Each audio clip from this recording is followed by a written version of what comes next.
Hi, everybody, and welcome to a walkthrough of the MDE Military Veterans Grant. I'm your host, I'm Phil Chase. Those people who know me already know me from the Grow Your Own project and the Student Loan Repayment Program project. But I have the wonderful honor of presenting a walkthrough video tonight for the Military Veterans Grant.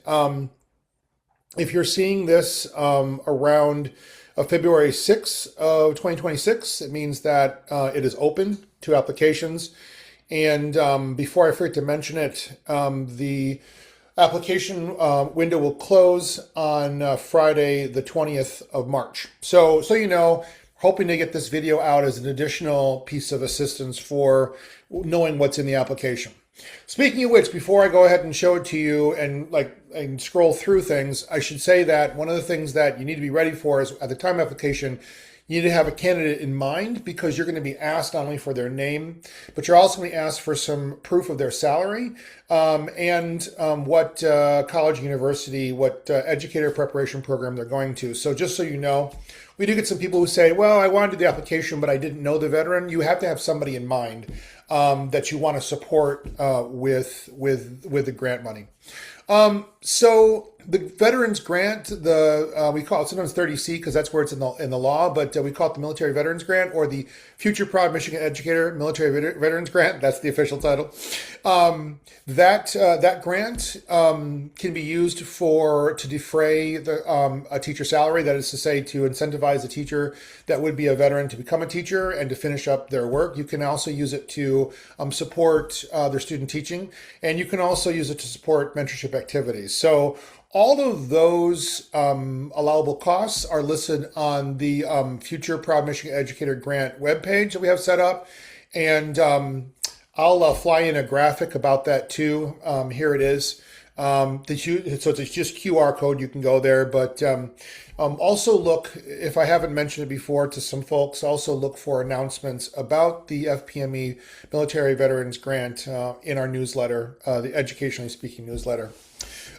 So this particular application is on GEMS Mars. We had it on GEMS Mars last year, so we decided just to update it for the parameters of the Military Veterans Grant. But there's not a whole lot of updates. However, it's still on GEMS Mars, so you will have need GEMS Mars access. We have, by the time you see this video, we'll have how to apply instructions on the Military Veterans Grant webpage. So do not worry, we'll help you with it. And in case I completely am remiss in mentioning this, if you have any questions at all about this grant or any others, please direct all your questions to mde-edworkforcegrants@michigan.gov. You can reach any of our team for any question you have on any grant. All right. So just a quick walkthrough through the application. It's just one big long page. It's not multiple pages. This is a lot simpler than some of our other applications are, say on the Nexus system and things like that. And again, what drives this is the section of statute or law that details out how the money can be allocated. So anything here, is just kind of, it's taken from the law there. So at the top is a little bit about the web page itself. There's a link to the web page, and it tells you a little about the grant. You have to be a local education agency or a public school academy, so it's a traditional school district or a charter school to be able to apply. And again, it's a paid mentorship and salary support for military veterans seeking initial teacher certification. So it's, again, one of our recruitment efforts that hopefully bring in folks from former military into our teaching workforce in Michigan. All right, let's go ahead and take a look at the different sections. Some of this I might go a little quick because it's a little self-explanatory, but at the very top, we're going to ask you for who you are, who the applicant is, and pretty handily, you can go ahead and scroll for your name of your charter school or your traditional school district. And so with Apologies to my friends in Holt Public Schools, where my kids went. Holt was awesome. Hey, Holt. I'll go ahead and just choose Holt Public Schools for our example. And you'll notice that in the EEM code, it automatically fills in. You shouldn't have to enter anything, EEM code. It's going to automatically get the right code. That saves you a little time. I'm just going to go ahead and put in test information, but the name of the district employee completing this should be first. Give us a position or title if you would, an applicant email. The system will make sure that you have a valid email filled in. So I'm just going to put in again test information as we go. And then we want to know who your business officer financial representative name, and hopefully that's not the same person filling out. Well, it could be, but we would like it if it's not the same person filling out the application itself. Because sometimes people only have one entity, one person, and then that person moves on to another school district or like leaves employment, and then the next person doesn't even get emails related to the grant and then misses reporting dates and things like that. So we would prefer that your business officer financial representative be somebody else. Again, I'm just going to put in dummy data, and we're going to go on from there. But you'll notice that the required flags vanish as soon as you fill in the information. If ever you are going through this and you have a required flag that's still there, the system will stop you and say, you've got to finish the field that you didn't finish. So once that's done, you can read the next kind of preamble section, which talks about some of the requirements for who the veteran can be. There is a definition for what a veteran is under law, but it also says that the veteran has to have a bachelor's degree or higher from a public or private university, and then they're enrolled. Right? They don't have their certification yet, but that they're enrolled in an approved Michigan teacher preparation program to complete their student teaching requirements. So they got to be on their way to becoming a teacher. And what you're doing is you're supporting their end experience and then their first, their first year as a teacher. So quick note about disqualification. If you will be checking, we'll be checking, make sure you got everything complete. We got to make sure that your college, university, your identified one is correct. Believe it or not, we get some applications that have zero budgets because the district says, we'll fill that in later. No, we got to know it now. And then if you don't have a correct idea of what the expenses are, that'll be disqualified. So sorry about all the warnings, but it's just important to make sure those details are settled. And again, by the way, we do have some resources for the application on the website. So you could go, we would suggest you go there first, make sure you know what this grant is about, and then apply. Again, as I said, you got to have at least one veteran in mind. So we're going to go ahead and put test data in here, but this would be the name of the educator, the future educator that you want to support. And it's going to ask you what their subject area interest is. And if you have an endorsement code, we would love that. If you don't, that's okay. If you have to say mathematics, grade 6, that's fine. But we would prefer it if you have the endorsement code, which is available from our Office of Educator Excellence website. You can also reach out via email if you don't know the endorsement code, but the college and university should know that. They should know what they're going to end up with as their first endorsement on their initial certification. So when in doubt, stop a minute, ask the participating EPP or the Educator Preparation Program, and make sure you get the endorsement code. Again, if you just put in science, we'll take it, right? But we would rather have something like the EN endorsement or the NT endorsement for school counselor, for example. Anything that's on our list of official endorsements or our approved endorsements would be covered. So for right now, I'm just going to go ahead and put that ENT for right now. I don't know. That's fine. But just example. And then you can go ahead and select the college or university where that educator is taking their classes. And I'm just going to go ahead and say the one that's down the road here, which is MSU. And then you could also mark if it's traditional alternative. So for example, going back to this list, you could mark Michigan Teachers of Tomorrow, and then we expect you to mark alternative, right? So For right now, just for the walkthrough, I'm just going to go ahead and keep MSU. I'm going to say it's traditional, and then I'm going to say it's high school level, right? We'll just say that. The next thing it's going to ask is what kind of money that teachers who begin in your district make. Now, this is going to take you maybe looking it up with your financial records with your HR folks. But the reason why is because this number is going to be compared a little later in the application to the salary that the veteran was making when at the time they left the military. And the reason why is because money can be given to your district to give to the applicant or to the candidate as salary support. So let's just say that you start teachers out at $45,000. Let's just pretend. What's going to happen is it's going to remember that number. So let's stop for a minute and go to the calculation. So the calculation is explained here. It's also explained in statute. But what happens is the system will calculate things for you, right?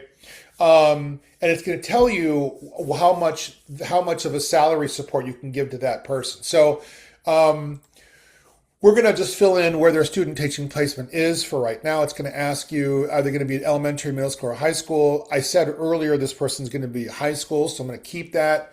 And then number of weeks in one semester of candidates EPP. The reason why we want to know that is because some of their calculation is based on how many weeks there are that they need to be supported during their student teaching component, right? So I'm going to go 9 weeks. Some are shorter, some are longer. I remember when I was a young man and I went to Calvin College and Seminary, and actually Calvin University nowadays. It was Calvin College and Seminary back in my day. Calvin University. It was a 9 week. Experience, but then there was another 9 weeks. There was like 2 sets of 9 weeks. So I'm just gonna say 9 weeks for now, and keep going. And then if you look at the salary calculation upon hiring, I'm not going to read this all to you. I just want to make this video nice and short. But I would recommend that when you get to the application, you do understand how it works. So basically what the system is going to do is it's going to ask you, was the future educator making more when they were in military? Probably so, but I don't know, right? We don't know. Or were they making less? So it's going to ask you, is the starting teacher salary in the district greater than the member's highest yearly military salary? If you hit no, right, it's going to then calculate a grant salary supplement. You'll notice that it changed on no. If it says yes, then they're going to be making money as the teacher, and then when they get there, they'll be earning more than they did in their military, so they don't need that support, right? So for the purposes of the demonstration for the application, I'm going to go ahead and go back to no. I'm going to show you this calculation. So remember, it brought down that $45,000 that I had said earlier on in the application. So now I'm going to compare it to their highest yearly salary while in military. So let's say they were making $75,000. Let's say they were like a sergeant, like what is it, E7 or E8? Like they would make something like that. So what it did was it took the difference between the $45,000 and $75,000 and halved it, and then added it to the base salary. So the $15,000 is your salary supplement, and that calculation is actually in statute. And I'm not sure if you saw it, but we explained it here. So we're explaining all your calculations in case you're new to this grant and you're like, how do they get this money? How did they get that salary support? It's up here in the part that I highlighted right there. So you have those calculations, and then it'll calculate it for you. And then it asks you, does the total future PME veteran calculated salary, now does it exceed, does that $60,000 exceed what teachers could possibly make in your district, right? And then you're going to answer yes or no. So what happens is if you say yes, then it's going to ask you, well, what is that highest teacher salary, right? So let's say it's $50,000, and then it's going to say if the result in the salary exceeding the highest salary for the district, we're going to support a difference that will mirror your highest teacher salary. So we're going to give them the best shake, right, for their money and for your money and for their money and time and for our money. We're going to give them the best shake, but the law curbs a certain amount, and this is how we kind of calculate it out.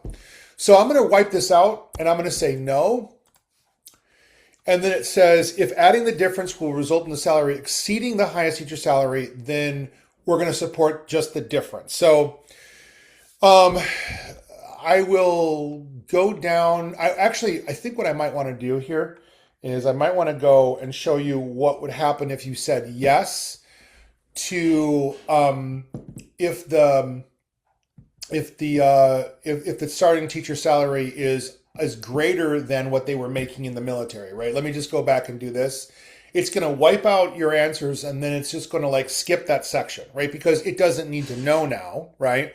It doesn't need to have those calculations. So in some cases, the person will be making less in the military, but in many cases they don't. So I'm going to go back to no. Thankfully, it remembered all the answers. So I'm going to go ahead and just keep going with the demonstration. And now we're down to phase down of grant funds. So in this section, it's what you're doing here is you're pledging to compensate qualified veterans by sustaining their salary during the phase down. And so it's actually for the next 2 years, the 25-26 school year and the 26-27 school year, it wants you to tell the application how much you're going to pay during those years. So I'm just going to skip this for right now because I want to go to the plan part. But you can put a numeric entry in there. So let's, for example, say I'm going to pay them this extra $7,500 there, another $7,500 there. That's how I would use my grant funds. And what you're saying is, if you give me $15,000, I can split it up that way, basically. So let me just wipe that out because I don't want to confuse people by too many numbers. These are all hypothetical numbers anyway. But let me go to the plan. And then after that, there's a few more numbers with the budget. But I want to go to the plan. So you'll notice, one of the things you'll notice is there's 1,250 characters. That is not a lot of characters, right? It's because we can only have so much in our live text buffer on GEMS Mars. There's a couple of mechanical things that go on here. We will be reviewing what you say as a plan. And all it's just going to ask you is describe the plan to phase down the uses of funding. That's all it is. We just want you to be able to put in words how you're going to make sure that salary support is basically well managed. That's basically all we're saying. So you only have 1,250 characters. You don't have room for a large essay. We're not looking for that. We're just looking for something that's clear and concise. Okay.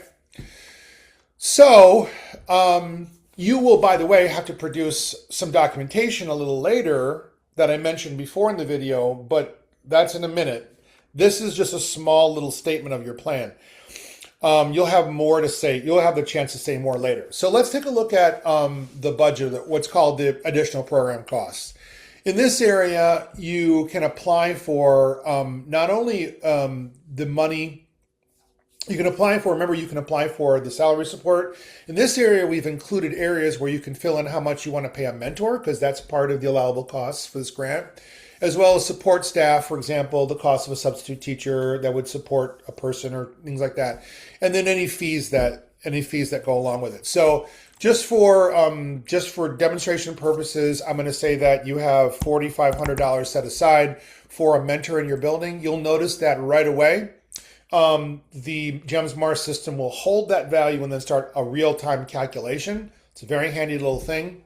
What we do suggest, though, because we've been through the loop of grant application before, is anything you say here, just record for yourself on a separate document. We do get some districts that say, hey, I forgot what I put on the application. Can you find it for me? Believe it or not, that's not always as easy, because those GEMS Mars screen can be closed and individual districts have an application ID, and sometimes it's hard to actually retrieve the data once it's been processed. We're not going to erase your data, but it can be difficult to retrieve. So best practice is anything you tell us, just record on a separate Microsoft Word document or Excel spreadsheet, whatever you have.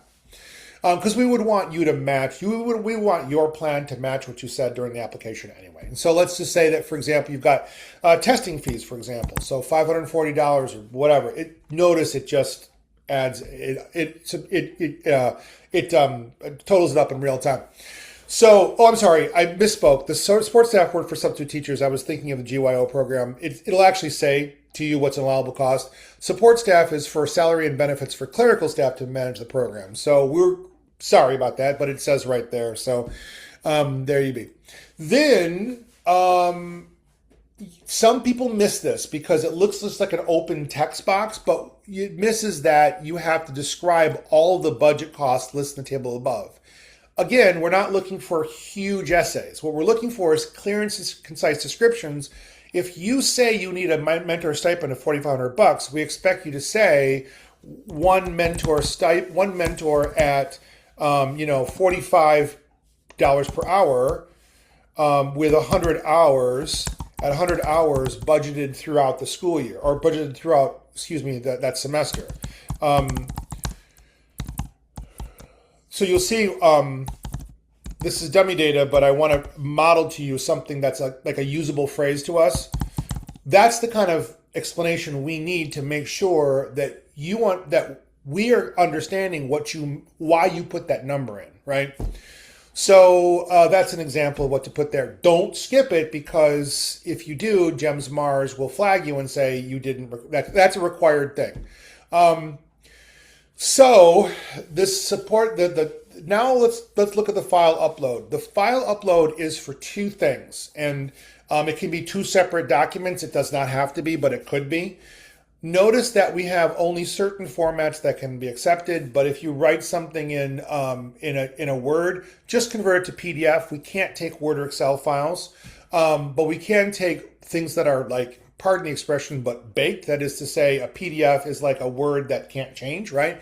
We can take a PDF, we can take a JPEG if you want to take a screenshot of something, that'd be okay, or a PNG, but most times people write up on a Word document and then they just save it as a PDF and upload it. We'd prefer that, okay? So what we want is a PDF or some kind of documentation of the candidate's highest yearly salary while in the military. Listen, we believe what the number you put in earlier in the application, but this is compliance-based and we got to have some proof. Whatever you upload that deals with the future candidate's, the candidate's salary, please redact. We do not want any personally identifiable information or PII to be transferred through this process. Yes, it's password protected, but even still, we got to be careful in this day and age. You will not believe how many people actually submit PII to us, not thinking, because they don't know who's on the other end. Thankfully, it's trustworthy people, but So it'll say, like, please redact their social security number. We don't really need that. We don't need their home address. We just need to have something that shows what they made. And it could be a contract. It could be even a pay stub, as long as everything's redacted. We have to be able to see and match up their highest yearly salary. Military members should have something in their personnel files that have that. Then we have to see their proof of enrollment in an educator preparation program. It has to indicate that they're in their student teaching semester, because again, that's what the support is for. And then you'll notice that it asks if they're in an alternate route EPP. We're going to want to see their interim teaching certificate, and then documentation that they're in the last 16 to 18 weeks. I said 9 weeks earlier, but I remember that was like a two-phase thing. It was like 2 phases of 9 weeks. So yeah, 18 weeks is probably closer, but you get what I mean. So again, we don't have definitions of exactly what we're looking for, but whatever you upload has to hit those requirements, right? Otherwise, we can't help you, right? Your application may be excluded, and why do all that work, right? So that's why I said at the beginning of the video, when you start the application, have that at the ready, right? A lot of people go, oh, I forgot that, and then they send in an application that's not complete. Last but not least, you've got the assurances. I think for this part, I'm just going to leave them on the screen as I talk a little bit, but these are assurances that appear as pledges in the law. This is something that's important to us. As you click, please read them. Honestly, this is kind of what you're going to build your program around to support candidates. So for example, one thing that can be easily glazed over is you're going to provide coaching and other supports. Even if you don't have a mentor, you still got to support your future educator, right? So it's going to ask you for all of those kinds of things. It's going to ask you, for example, that it's going to say that you do have a formal partnership with an educator, with an approved educator preparation provider. We talked about that earlier in the application, but the assurances are where you give us your agreement that you're going to do all that. So for right now, I'm just going to click these all. But again, when you get to the application, please do read those carefully. And then the last part is you're just go ahead and give the name of the person that completed this, and then the date. We had something at one point that autofilled in the date, but we decided not to do that because you might be saving it and then coming back to it. So we're just going to put in today's date, which is 2/3/26, and it took that format. And so all you have to do then is hit submit. You can save and close, but this is very important. If you do not submit, it does not count as submitted and you will not be processed. Yes, we have had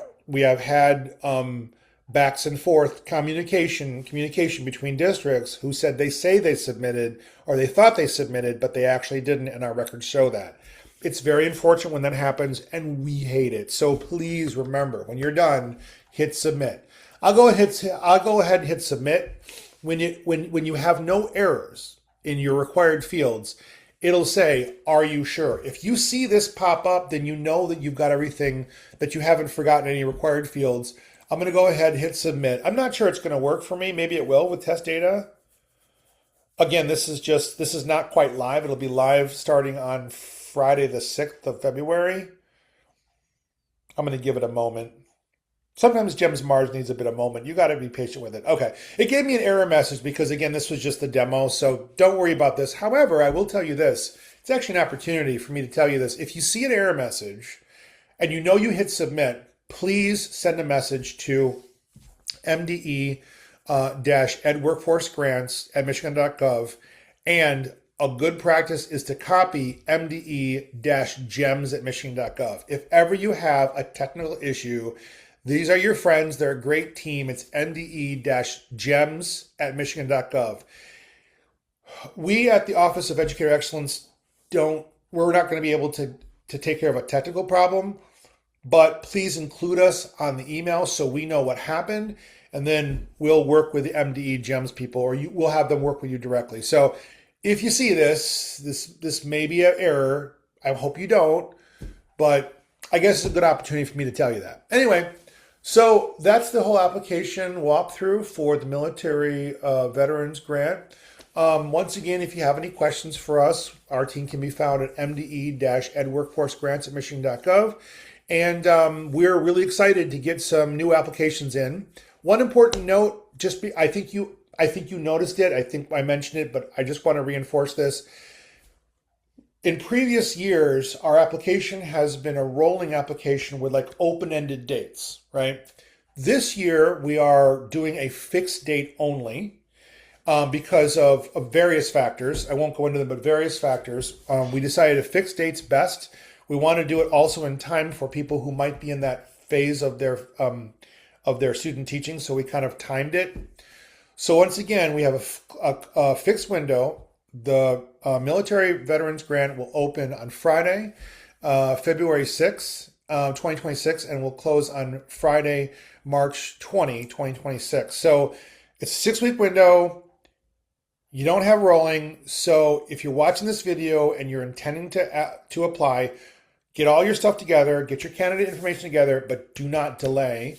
We also have a lot of people that wait until like the day before the grant application closes, and then it has the risk of overloading the system. And I don't think that's going to happen, but you know what? Just don't wait. We tell people don't wait if you have it at the ready. Anyway, thank you so much for joining me, and good luck. And thank you for supporting our veterans who want to become teachers. That's a really important thing to do.